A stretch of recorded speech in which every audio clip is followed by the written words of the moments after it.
sort of at the end of this 2-day festival, and Neha is one of the partners who came on right at the last moment, in a way, to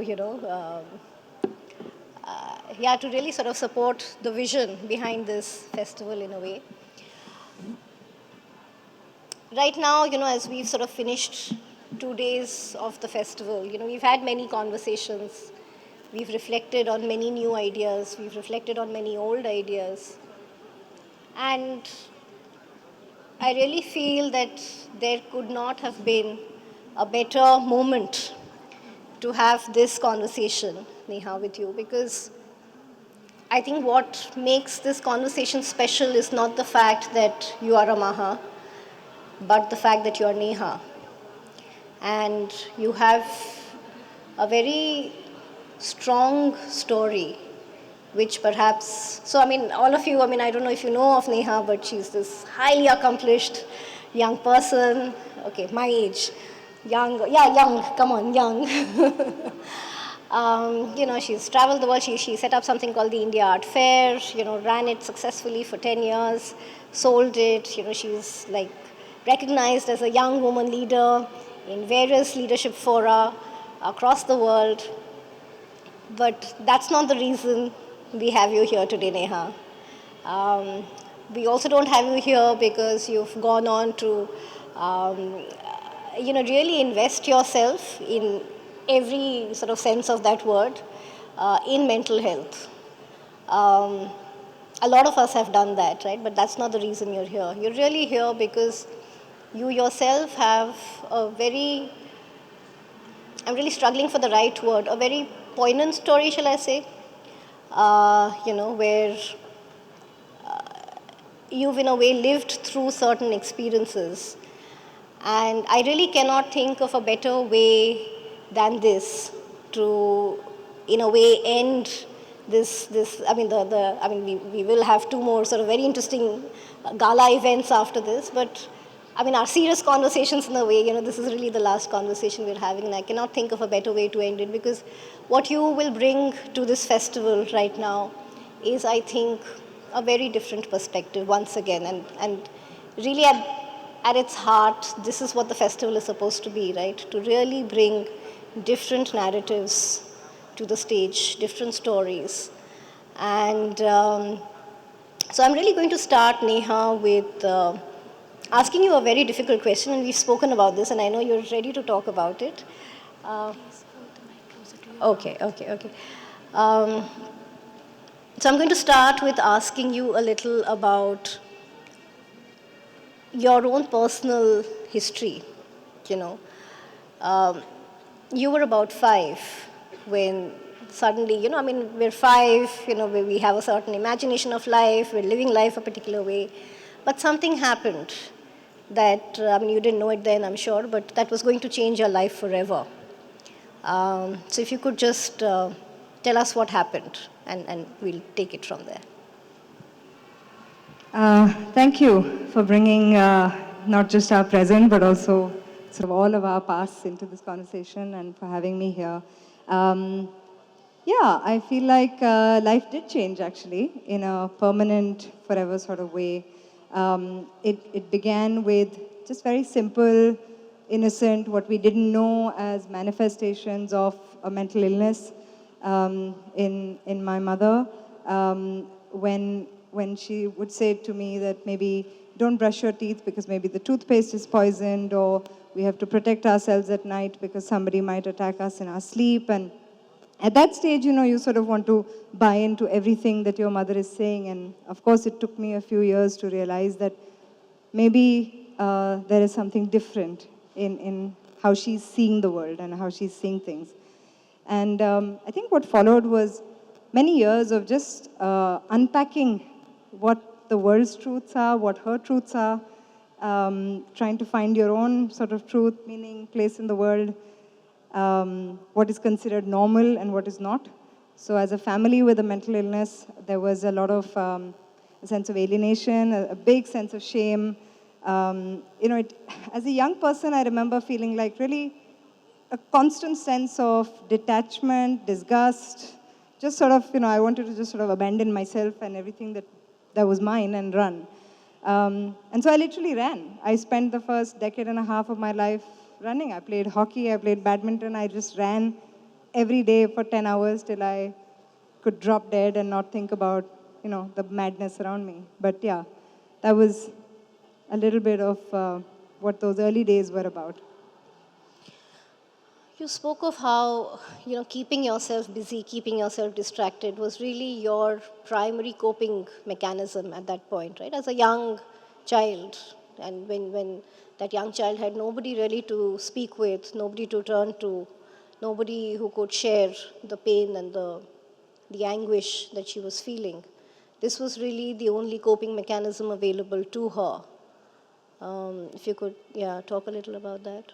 Young people have just this ability to just sort of firstly internalize, own it, look around, very quickly realize, okay, there's literally like no one here to fall back on, and then you just power on, and so I feel like, it's what young people often do, and whether it plays out and works out for them in the long run, or you get to a point where that resilience sort of just falls away and you really have to confront your truths. But it served me really well for those years, because frankly, if I had sort of looked up and tried to like either intellectually or emotionally or practically even try and understand the situation, there was no question about it. I mean, it was 1985 and nobody around me knew the word schizophrenia. School, nobody had a sense of what any of my home realities were. So there was a lot of pretense, and I feel like the pretense really worked for everyone. It worked for us because we just sort of hid the shames behind the doors and went out into the world and, sort of complied the best we could. And it worked for the world because then they didn't have to deal with something that they don't know how to deal with, right? So whether it was teachers or people in community or family, friends, everyone just sort of distanced away, and life became this convenient sort of, madness in the dark in one home somewhere in, actually not too far from here. But yet, we can try and sort of celebrate the normal and try and be in it. So, yeah, I'm sorry, but that's really what that phase was.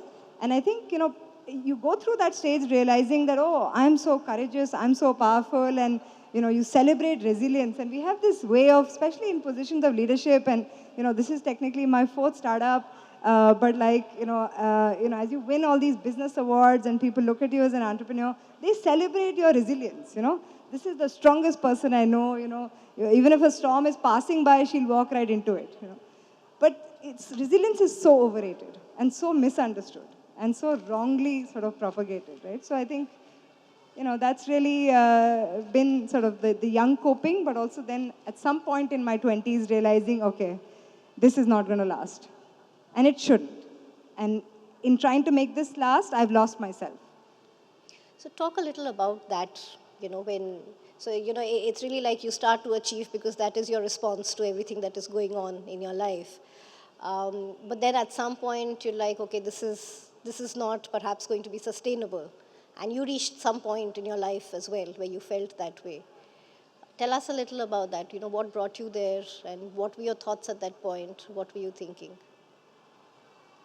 I think so, the facts around my story are that when I was about 10, 12 years old, my mom did move away to a great extent even while she was in the house, and then she left, and she went away for 10 years with my younger brother, and we spent 10 years of our life then looking for them all over the country. And I think at some point, leading with hope and the desire to find them, and also the fear of wondering in what state, because by then we understood what schizophrenia is and what the paranoia does, and there was this fear of being persecuted by your loved ones, which is why she went away in the first place.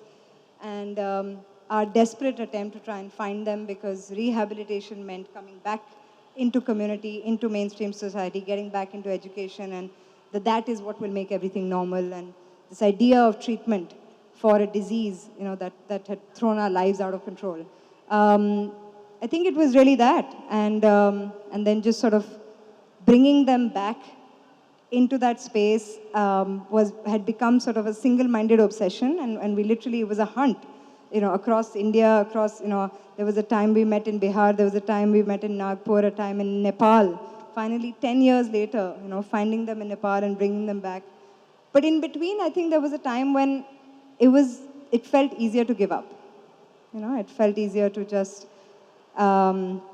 say, well, if we can't find them, maybe like they're not even alive. And my brother died of suicide 2 years ago after surviving that phase. So I think surrendering to that and accepting the complete powerlessness in that situation, and the fact that whether you're a child or an adult, we really had no idea what we were going to do, whether we lost them forever or if we found them. And then we did find them. And, a different kind of madness of trying to arrest the situation, trying to fix the situation, trying to bring back lost time, somehow try and treat my mother, somehow try and help my brother bridge his life back. Then that madness took over, as it would, as you can imagine. We were talking also about what growing up in a situation like that does to the person, that, we often talk about intergenerational trauma, and I think these are ideas that you've heard about, you must have reflected on them. You are yourself a mother now, and I'm sure these are ideas that, that play in your mind.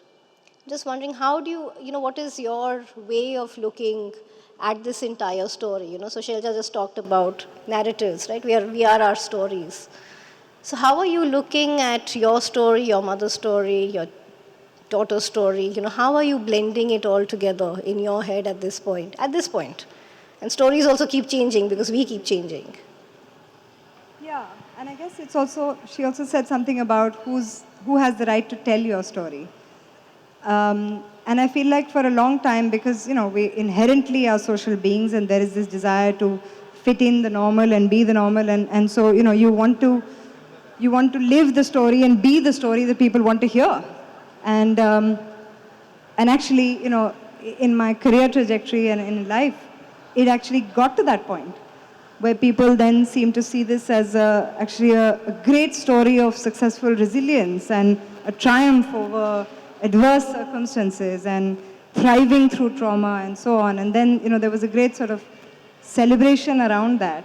But I think in that, they sort of focused on the outcome or the output of that journey and not on the journey itself. I feel like a lot of my work and effort is to take the spotlight off the glitz and glamour of any of that, really, and shine it on a different stage. And that's uncomfortable for people because it also means that they need to try and see themselves on the same stage, and that's not something a lot of people are familiar with. So I think it's I think this is it's really about trying to go into that inner exploration and try and discover your own truths. I am today in a place where I feel like everything that I intend to build and everything that I intend to do it's not even about purpose and mission. It's really just about, it's not even about calling. It's really about like what needs to be done, what needed to be done for myself and families like me and, over many, many years is simply what one will spend one's life doing, right? And if that means you're a drop in the ocean at the end of 20 years, so be it, but be that drop. So I think it's really now the work at Amaha and even just the idea, every aspect of how we've tried to build this care journey and what we want to do in the space of education and capacity building and communities and all of that is linked to saying, let's recognize all the players involved and all their needs. And they're very different. Needs for care are different, needs for treatment are different, for support, for understanding. Yeah. The narratives are different. And so how do we try and bring it all on the table so you can make your own story that is truest to you? Yeah. And I think the idea of the family is for you a very important component of that entire story, right? Because you were talking about how, because it was such an inconvenient truth, there were family members who sort of dropped your family, right? Abandoned you, because it wasn't convenient to acknowledge that, that there was a part of the family which was going through issues like these. And that just adds to that feeling of alienation, of not understanding, and especially when you're a child, really all you're craving is understanding, you're craving popularity, you're just craving to be liked, all your actions are towards getting liked, and I think that perhaps would have left its imprint on you, because what I hear you saying all the time is the importance of looking after not just somebody who's suffering, but also everybody else around that person who's suffering with that person. Yeah, and I think, there is the intentionality of not getting involved with something that looks like a messy situation, something you don't really know how to navigate. But I think there's also, and today I can acknowledge this, that people just don't know, right? They often don't know how to interact in a situation. They often are scared of what to say or do. They're insecure about the repercussions that it might have on themselves and on their families in terms of repetition, in terms of proximity, whatever it might be. So actually, I mean, there was a stage, of course, as a young person where it felt very sort of alone and alienating. I mean, people don't meet your gaze, people don't invite you to those family events, people don't know what to say to you. I mean, how do you say to somebody, you can ask if your parent is unwell or well, but how do you say to somebody, I have no idea where my mother is and I haven't known for the last 10 years. And, that's my update when it comes to her mental illness. I mean, nobody knows how to talk to you like that, right, after that. So I think today I realize that actually a lot of people perhaps are also dealing with their own struggles. They perhaps haven't got to a stage where it is as drastic and as in your face and as debilitating as the circumstances that I was blessed with. So I had no choice but to confront but to develop that vocabulary and develop that understanding. But a lot of people have that choice. And so they just haven't got to that place of understanding, of being able to know what to say, dealing with it even for themselves. And so when I now think about care, I think about not just my family, but all the families. Because frankly, we've lost a lot as a family. I mean, we've come out of all of this, and right in the middle of the pandemic, my brother decided to make the choice to pass away because he just had too little treatment too late in the day, and he saw the toll it was taking on the family. So here was someone who was on his way to ending his life, but his motivation was to protect the people that are still alive, right? His motivation was to give life to the people and give hope and give sort of positivity to the people who are still around by recognizing that actually he may be everyone's burden or baggage, and so he must move away, you know? And it boggles me when we say, okay, the person who's died by suicide must be weak or must be I mean, we have all these impressions of people who didn't fight for life, but it's really not that. So today, the way I think about it is that it's all families. I mean, I don't have a construct of a family. My mother's doing very well. She's stable. She lives with me. So does my daughter, with 3 generations of women and a golden retriever. But for me, it's really about all families and saying, okay, but even communities don't have a vocabulary. Even in our schools, in our colleges, in places like this, when you meet someone and they say, oh, I lost somebody to suicide, or, any of these challenges, people don't really know what to say. So then everybody needs that help and support to try and frame that narrative, to try and frame a vocabulary to talk about these things, create spaces that are safe enough to talk about it. Whether it's support groups, whether it's any kind of group therapy, whatever it might be. Formal spaces, informal spaces. I mean, the need of the hour is to normalize it and to say it's all around us. We may as well all talk about it. And the idea of building communities of care, right? And these could be all kinds of communities. They don't necessarily have to be family units. They could be, something that Shelja talks about a lot, for instance, building your own tribe. I remember from her book. And we all have the ability. We may or may not be blessed with the right kind of family, but we perhaps can still make the decision, make the choice to build our own families, right, our chosen families.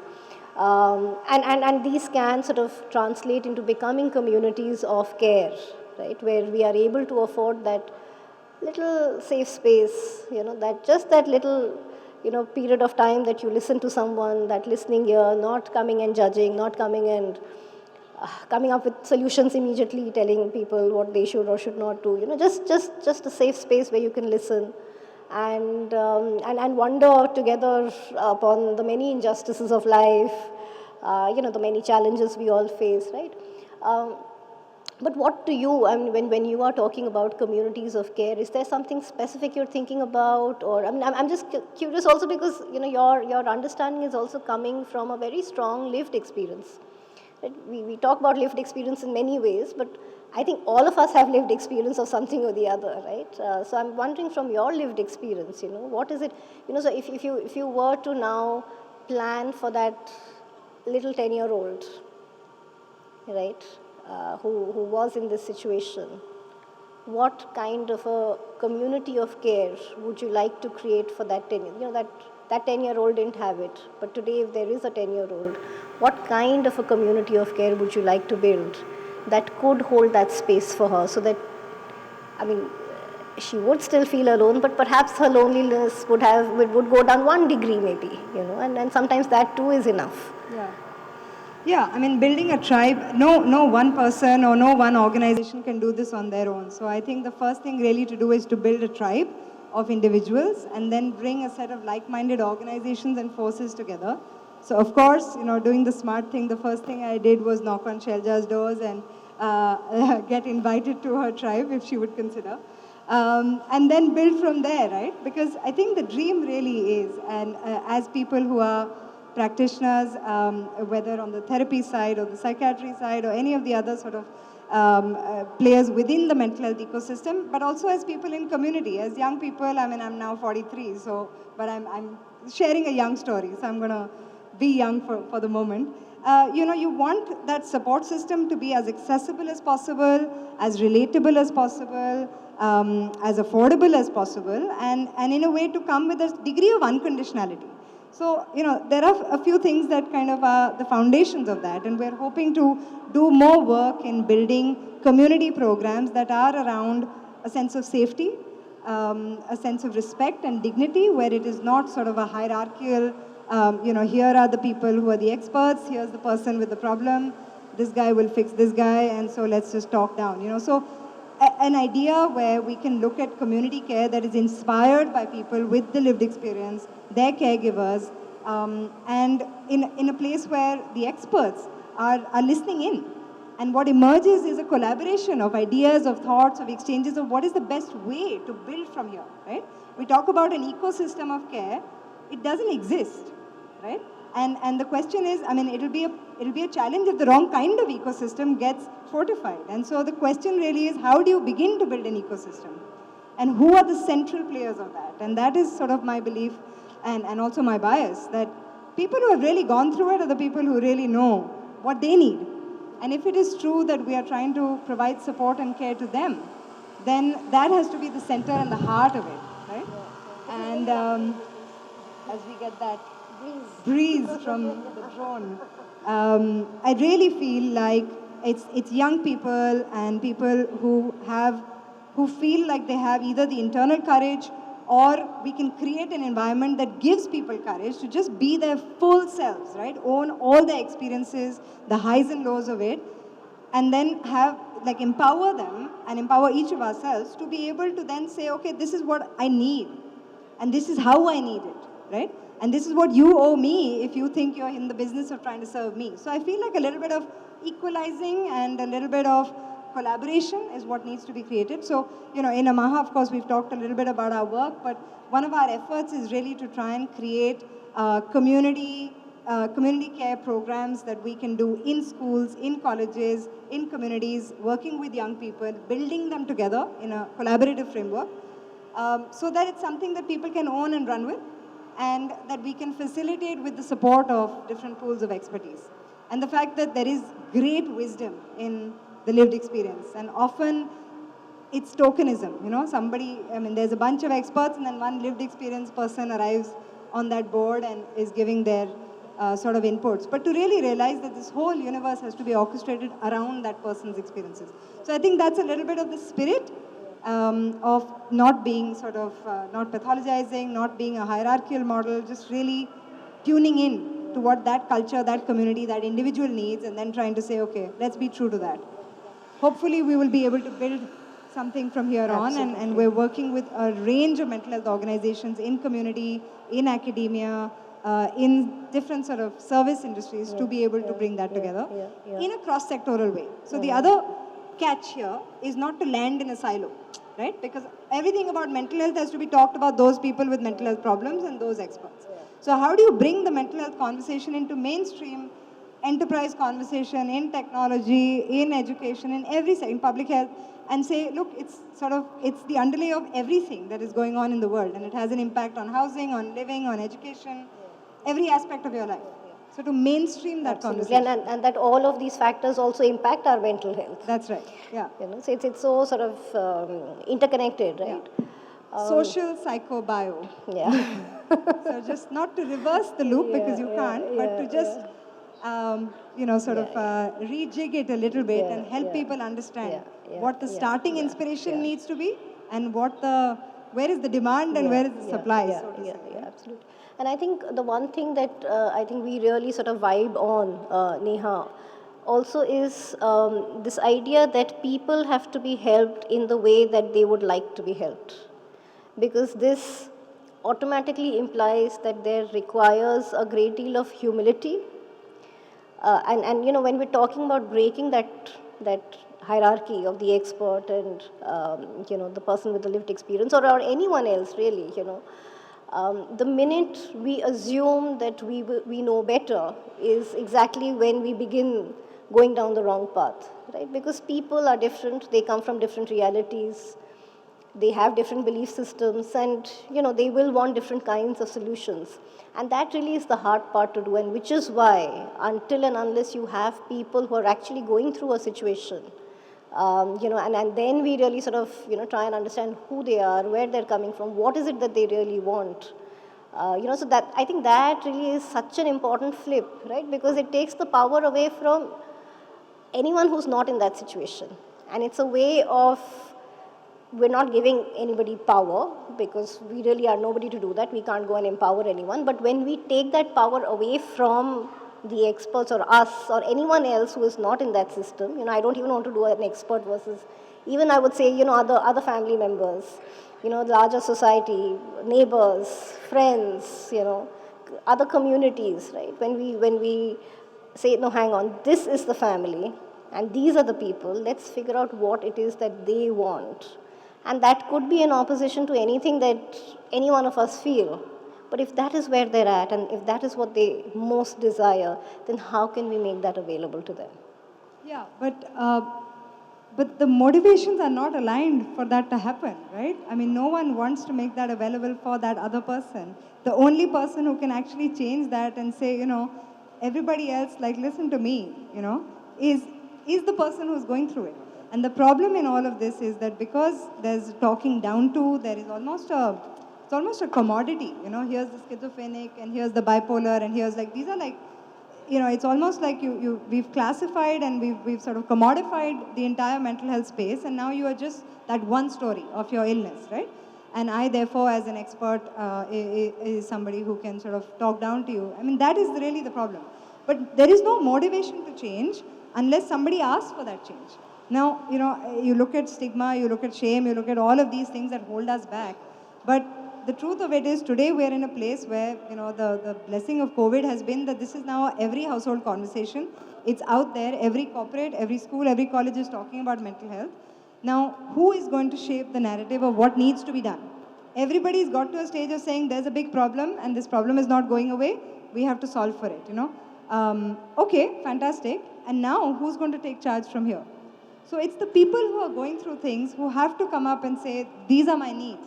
This is the service that I need to be able to fulfill these needs, right? I need it available to me in my mother tongue, in the middle of the night, on an app, or in person or in community, in a formal setting or informal setting. So it's really about organizations like ours, but also anybody else who claims to be working and serving the needs of those who are actually affected by mental illness, to listen, to try and make the effort, the maximum time to spend in community to actually listen to what people are saying. What do they really need? Right? Who are we to decide that? And so to really dial into to that and find people where they are. So in schools, in campuses, in places like this, and say, what do you need? What would work for you? And again, different things work for different people. And so then to be able to create those sort of spaces, those contexts, those channels and services, and then build everything else around that. And a lot of that is about unlearning. A lot of that is about changing the equations within what has been sort of familiar and the norm so far. It's also disconcerting for people within the mental health space because they're not sure how to respond to this sort of new normal appeal, but it's got to be done because it's the only way that you'll actually deliver care in a way that works and that lasts. Otherwise, this entire industry is looking at people who are just, firstly, as an industry, and secondly, as people who are perhaps going to keep relapsing or falling back into sort of the need for treatment or going back into a inpatient setting, and then that loop just continues. Yeah. In fact, I'm reminded of a conversation that I had with a really interesting lady who was here in the morning. I don't know if she's still here. It was Dr. Rashmi Jayapal. And she was talking about her experience. She's worked in the US, and so she comes from a cross-cultural perspective, and she was talking about all of that, and she was talking about how, because she's worked in the US her entire life, but she was of course trained in India. She trained in India and then went to the US, and she was talking about how when she trained, and that was a long time ago because she's now in her 70s. The perspectives of those who were training her and those of her colleagues, whether in psychiatry or in psychology, was very different. It was very gentle, that's what her experience had been. And when she went, and thereafter her career was obviously in the US, she was talking about how she found that it was becoming extremely brutal. Maybe brutal is too much of a she found that it was becoming, shall we say, not as gentle as she had earlier found it, right? And she was talking about how in the way in which training is imparted, there are certain, because that's also the forming of truths, right? When you're trained, you're undergoing a certain kind of training. That's when you're told that, and that is why you undergo training, because you're supposed to then become an expert, specialize in something, right? And she was talking about the problems within that, and the inherent bias that was in certain, kinds of training that people go through. And she was talking about how that needed to be changed. And in a way, I guess that's exactly what you're hinting at. How can we, because the minute you say that, okay, I'm going through this training to be able to help someone, that's a good thing, right? And I always feel that anybody who comes into psychology or psychiatry or any of the healing modalities, is coming from a place of empathy, of wanting to help. I think a lot of people have personal stories which sort of eggs them into wanting to be in these professions so they can help, right? So again, in an earlier conversation, we had Rajiv Mehrotra, and he was talking about the importance of looking at the niyat. What is your intention, right? So I think a lot of people get into these professions so that they're able to help. And I think it must be extremely disconcerting to hear other views where, suddenly it's like, oh, am I not helping? What's going wrong? But this is what I was taught, right? So the problem is not with the people, it's a bit like patriarchy. It's not like the men are the problem, it's the patriarchal systems that are the problem, right? I mean, we all have, good, amazing men in our lives, but that doesn't mean that we will not question, or any power structure. It's not just about patriarchy, it's about any power structure, right? The minute it becomes a power structure, it comes with that hierarchy, right? And really, in a way, what we're talking about is something very ambitious, where we're really trying to say, hey, hang on, this is the power structure, we're all stuck in it. Because really nobody is the better for it. So how can we help each other? Let's create a space where what brought us here in the first place is brought into fruition, truly. Let us help each other, help more people, because that's what we're supposed to do as human beings, you know. And I think that, in a way, is central to something that you were talking about, which is that how do we make sure that therapeutic relationships don't just become transactional relationships, right? How do we bring the relationship back,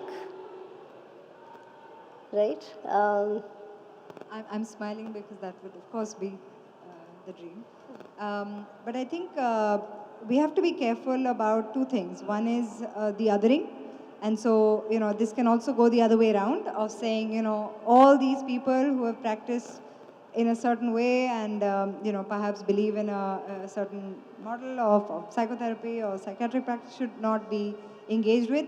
That is the problem also, right? So how do we actually bring these perhaps slightly different, diverse perspectives together, because each has a part. I mean, my mother has been stable for 14 years, but she's on a depot shot every 3 weeks, and it works, right? And there's no way I'm going to give that up. At the same time, I'm very conscious about sort of the rest of her community engagements and so on. So the othering cannot also be the other way around. And so for me, therefore, this path of joining Dr. Amit Malik at Amaha and trying to build out a model that of care that actually works for people, creating multiple touch points.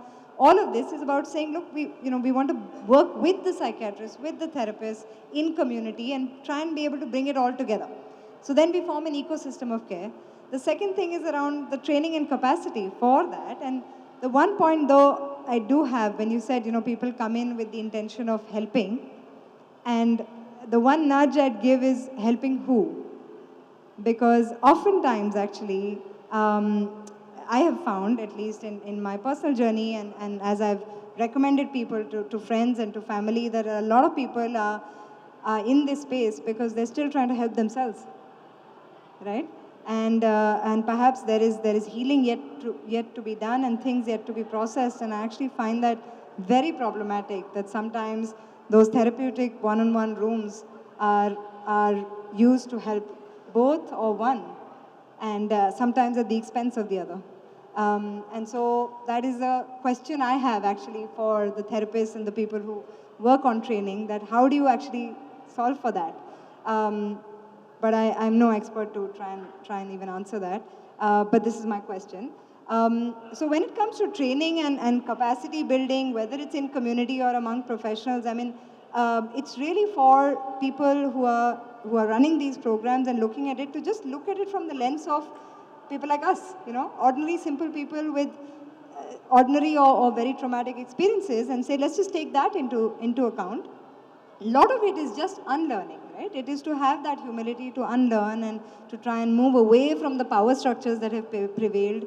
Often there are systems that are endorsing that, and everybody's used to a certain vocabulary and structure. So I guess I really want to know, like, how much are we willing to question? How much are we willing? And this is my question to anyone who may be sort of a practitioner or a specialist or an expert or whatever other big words there are, that how much are we really willing to move the needle? And, because is that intent and that buy-in there? Is that there for a minority or for a majority? Because change will happen when, a certain collective gets together. And so the intent with folks like Shelja and Dr. Sen and Kavita and so many others is really to be able to create a tribe of specialists and people with lived experience, people in community and people in positions of power and influence, so to say, to come together on a common ground of a certain value alignment, of looking at certain principles that you want to subscribe by, to say, this is how care should be delivered. And let's then reinvent from here, if that's what it takes. That is the question of commitment, and to what extent people are willing to sort of reinvent, unlearn, and we're yet to explore where that will go. But the intent has been put out and that journey has started. So we hope to be able to build on that. We hope to be able to bring in more and more people who see that, see the benefits of this sort of collective, collaborative effort that can really make change happen in a way that it lasts, in a way that becomes the new normal and that is mainstreamed. So that would really be the hope of this. That when we look back 10 years from now, we can say that, here is a very different sort of landscape than what we had a decade ago, in a way that people with who have actually suffered and whose lives we are talking about and whose treatments we are talking about are people who have felt respected and felt included and considered center stage. That would really be where I would love to take this. So. And if it's Neha, then let's not have a small ambition, right? Always contingent on community and collaboration. And really that is where the idea of a 360-degree approach comes in, right? Where we really begin to look at everything, not just, in my case, I would say not just psychiatry or psychology, but also look at all the other healing systems that exist, and see, because we don't know what will help whom. So let's open it up for everyone. Let's see, And which is not to say that if, for instance, in your mother's case, if it is that shot that is helping her, so be it. What do we want eventually? We want people to live their best lives, right? As in the way that they would like to. And whatever will help facilitate that, right? And because human beings are different, they will respond to different kinds of things, and there will be all kinds of things that they will respond to, right? So, as you're sort of thinking about this new initiative, and really in a way you're at this point looking at building a collective in a way, right? Of people who are in this environment and this ecosystem, and to really learn from each other, see what different kinds of things are happening, and then to say that, okay, how can we really bring this together in a way such that those who are turned to in times of distress also have access to all of this information that exists, but which, like you said, right now exists in silos, and not everybody has access to them, and so tell us a little about this institute that is being planned right now, which one hopes will sort of go the distance with the idea of training, at least care providers. Yeah, when we talk about building capacity, we all recognize that it is not enough to train professionals. It is not enough to train mental health professionals. Certainly not enough to train even healthcare professionals. So we're looking at training programs for gynecologists and pediatricians and GPs and all of that, in addition to mental health practitioners. But none of that will be adequate without looking at building capacity in community. And so what does that even mean? Where do you find community, and how are you engaging with them? And then how are you building capacity, right? And so to be able to work with institutions across the board, so not just within mental health, but to work with schools, work with colleges, work with workspaces, and be able to create models of care and support that actually work in community, that can be run by them, right?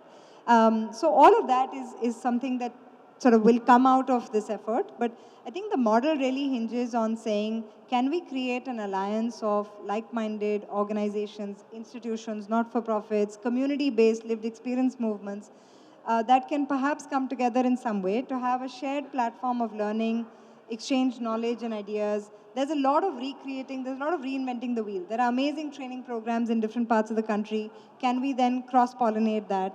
Can we power this with capital, with technology, with a central resourcing, so that the same assets and learning pools can be then replicated in other places? So if I was to look at it as a sort of an alliance of mental health organizations, people with lived experience in communities coming together, and then sort of shaping what the needs are, and then creating those programs. So that's sort of the framework within which this will operate. And then, of course, there are the professional trainings that we will do from an upskilling perspective, getting people practice ready. So a lot of people are coming out with degrees and courses, but they're not necessarily practice ready. And sometimes they need to be able to equip themselves with certain modalities that they want to better train in, so to do that.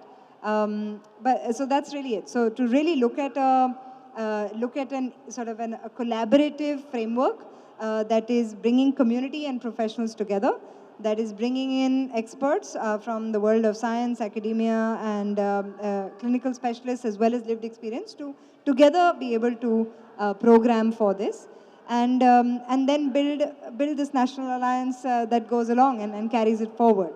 That is the hope of an institution that can build the foundation of what that ecosystem will be. And then there will be service providers like Amaha and others who will obviously be able to partner with them in some way and actually deliver those services to people, right? And deliver that experience to people, whether it's through the digital platforms or through physical setups or in community. And I hope to find many such organizations that we can collaborate with in the process. So that's really the idea, to be a facilitating body, to be a catalyst, to build an alliance, and have it like an open source.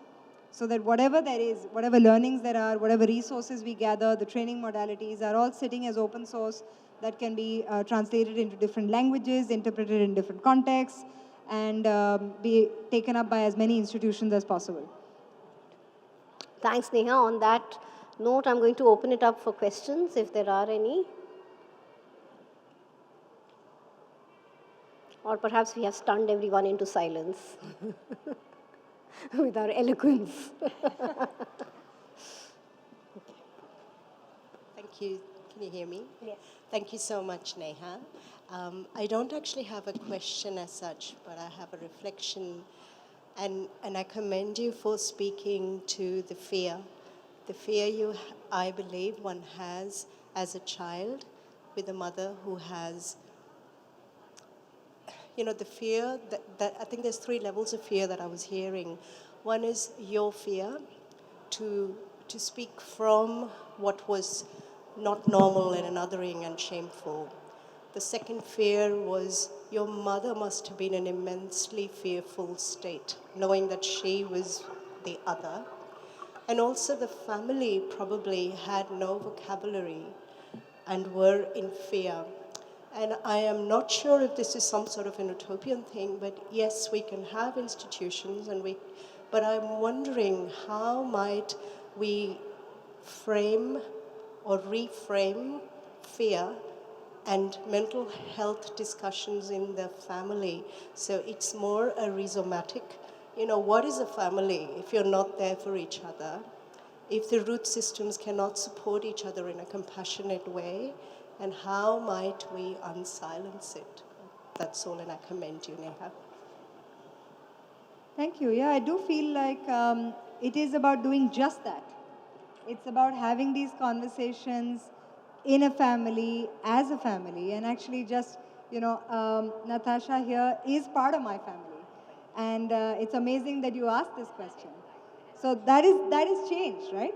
A conversation that you and I may not have had for the last 35 years, we are having in this context.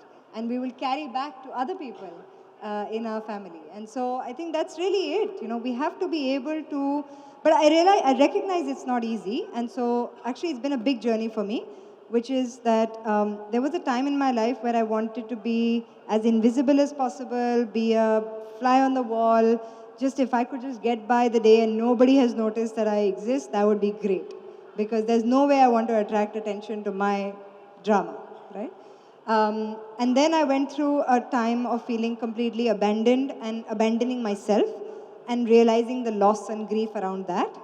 And realizing that actually no one else necessarily is going to perhaps come around and fix it. No psychologist or therapist is going to figure out what you're going through, or family member was around, in my case. And so I actually put myself into this process. I just sort of threw myself into saying, okay, I'm just going to open the floodgates. I'm going to grieve till as long as I need to. I lay in bed and ate Ben and Jerry's for I don't know how long. It was cold and wet and dark in London when I did that. And when I got up, it was bright and sunny, and actually sort of, there was something that sort of healed inside, and slowly then piecing that back together and sharing that experience today in family, right? In one's own family, but also in the wider community, to say, what did that even take to fall apart and continue to fall apart, to start piecing yourself back together? What did that take? Where can you go from here? What you find is that solid, authentic core that is frankly then absolutely unshakable, right? Because really there is no fear. You know, when you have lost, when you have found yourself, when you have reconciled with truths, you've surrendered, you've accepted, you've gone through all of that. You know, we run a large organization. We have venture capitalists with us. We have people with very challenging mental illness with us. We have schools and colleges we work with, but we also have family at home that we take care of. But none of that induces any fear. Because frankly, you know, you get to a stage of saying, you know, you have to build that trust and that base in yourself, and then you go and find that community of support and care, whether it's external or internal, it doesn't even matter. The boundaries for me around what is family today have just sort of blended and merged with just the world at large, right? So wherever I can give support and get support and exchange a sense of camaraderie is family.